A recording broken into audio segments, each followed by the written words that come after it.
Joel Embiid is no villain for shoving columnist in 76ers locker room. Joel Embiid still hasn't played a game for the Philadelphia 76ers to start the 2024-25 season, and it's created a non-stop feeling of anxiety around the team. Embiid is officially listed as out with left knee injury management. Embiid was a full participant at practice on Friday, but was again in street clothes on Saturday night, as the Memphis Grizzlies beat the Sixers to drop Philly to 1-4 on the season.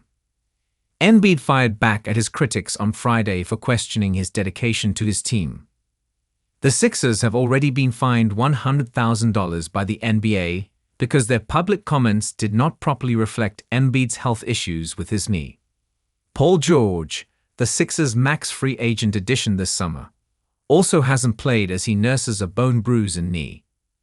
What was built as a championship or bust season for the 76ers suddenly feels doomed before it's ever really started. On Saturday, the NBA news cycle broke out in a frenzy with a report that Embiid got in a physical confrontation, a Philadelphia Inquirer columnist in the locker room before Saturday's loss to the Grizzlies. Initial reports said Embiid assaulted the reporter, but that looks increasingly less truthful as more details have come out. Embiid cussed out and shoved local columnist Marcus Hayes for bringing up his son and deceased brother in a recent story, calling out Embiid for sitting out games. Here's Shams Charania's initial report of the incident. It's unacceptable for there to ever be a physical altercation between an NBA player and the media. Embiid shouldn't have shoved Hayes. Still, as Hayes' strange and inappropriate column has circulated, most fans are taking Embiid's side. Kyle Neubeck of PHLY provided more details of exactly what happened inside the locker room. This is the best account of the confrontation between Embiid and Hayes.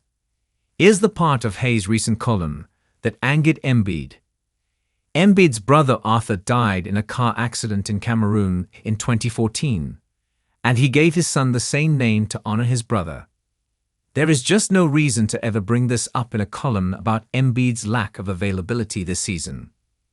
An editor at the Philadelphia Inquirer should have never allowed that column to run with references to Embiid's brother and son. It's hard to blame Embiid for being upset, especially at a reporter who has a long history of being an ass. The 76ers can just never be a normal franchise. Despite all the consternation about Embiid's injury, the stakes of this season have never really changed for Philly. The Sixers need Embiid healthy for the playoffs. They don't need him to win MVP or make an All-NBA team. The league obviously wants healthy players to play in games for paying fans.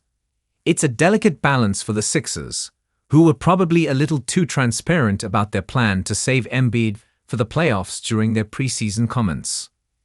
If Embiid is available and playing at his top level in the postseason, the Sixers will have a chance to make a run in the Eastern Conference. Everyone knows he's one of the best players in the world. At this point, he can't prove anything new in the regular season. The Sixers are going to need him on the courts soon just to make the playoffs. But in an eternal 82-game regular season, a slow start still leaves them plenty of time to play catch-up. Embiid wasn't wrong to be mad at Hayes for what he wrote. Hopefully the league takes that into consideration before deciding on their punishment.